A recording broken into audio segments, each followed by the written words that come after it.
Here we are, another beautiful day, not that much smoke. Here's a outbuilding here getting solar.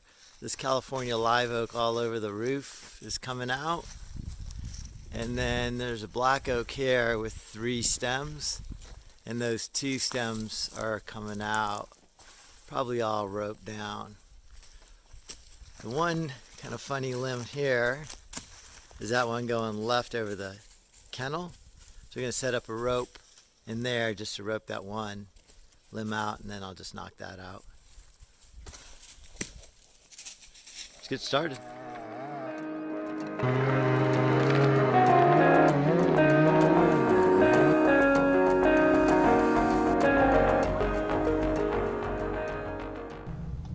Removing this small live oak, a few things to miss. There's that fence right underneath it. And then the dog kennel back behind it, it's only the one limb over that dog kennel. And then there's also a barn, so the majority of the tree goes over that barn on the right side, and then the fence underneath it. I have spurs on, steel flip line on, steel core flip line on, and I'm kind of climbing to the top where I'm going to set up my climbing rope and using a zigzag. Here I'm actually roping these limbs off to the black oak behind me. So you can kind of see that rope. There it is, tightened up. Going to that black oak, cutting through, and then swinging, a pretty big swing, away from the barn back to the black oak. So there it is, missing the barn by plenty of space there. Only problem with the lowering point so far behind me is that the groundman has to bring that rope back and kind of flick it to me because I have no access to it. So just taking off a little bit of weight, throwing some small pieces down, got the rope tied up again on that other side of the fork, coming through, undercut, and then through, swinging it back out of the way. I always like to take off as much weight as possible. I also like to get some brush on the ground so the people on the ground could get working kind of right away as well. One thing I like to do is get as much brush on the ground early so the people on the ground have something to do. And then once I get enough brush on the ground that are kind of buried, then I'm able to spend some time tying into the top and making a plan for the rest of the tree. That little bit right there was the groundman kind of flicking the rope to me, trying to grab it with the hand saw handle. And then you can see I'm just kind of working my way down. I left a little bit on the top of the tree there, and I have those crotches up there to rope the rest. So I'm roped in that visible crotch right there at the top of the tree, and then I'm actually roping from the black oak behind me through the very top crotch in that live oak. So you can see I'm kind of climbing out those limbs over the fence and the kennel, and it's actually an orchard inside that fenced-in area. So I don't want to break any of those fruit trees. There's enough of a downward angle here on this that they'll be able to go straight down, and then with somebody grabbing the tips of them and another person lowering the rope, keeping it off of the fence. So just kind of roping it out nice and slow. Pretty small little oak. Lowering down on my zigzag. Want to get this bottom limb out so the other one could swing clear. So that limb's out there, and there's another one.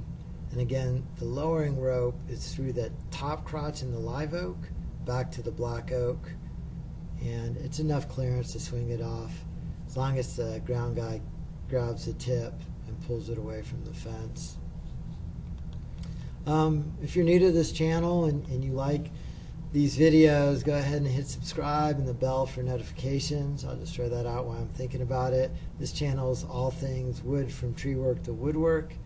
I do tree work on the weekends, and then I teach high school wood shop. Also really like doing natural ledge furniture.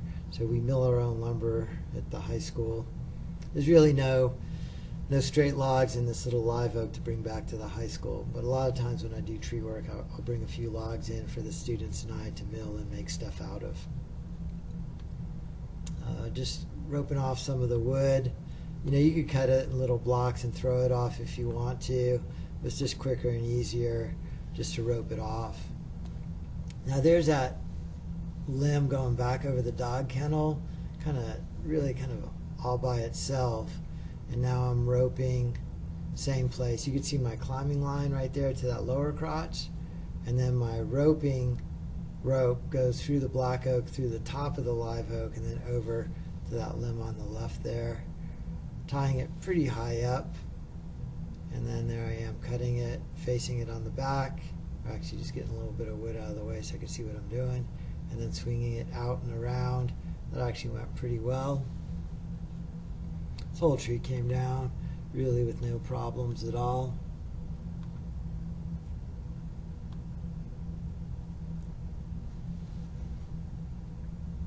Taking off that last piece of wood kind of over the kennel and the fence. This kind of takes a bit of a wild swing here. I should have probably had a tagline on it so it wouldn't have swung so wildly. Now that that back limb's off and I don't need those crotches anymore, I'll just go back up to the top and rig that top off to the black oak behind me. And I actually kind of did that from low down by just clipping the rope to itself. And then that was me taking my climbing rope out of that crotch. So the very top is rigged to the black oak behind me. My climbing rope is out of that crotch now, and now I'm just flip lined in, and have my climbing rope in as the backup.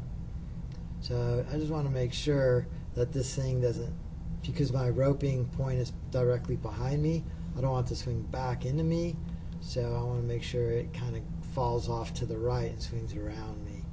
Face, and there it is back into the tree. I don't know if those homeowners actually got whacked right there. Knocking one more block of wood off with the lowering rope, kind of a wild swing there. And now I could just drop the blocks out. Okay, well I hope you enjoyed the video. Time lapse is always nice because it looks like getting a lot of work done. Hit like if you like the video and comment below.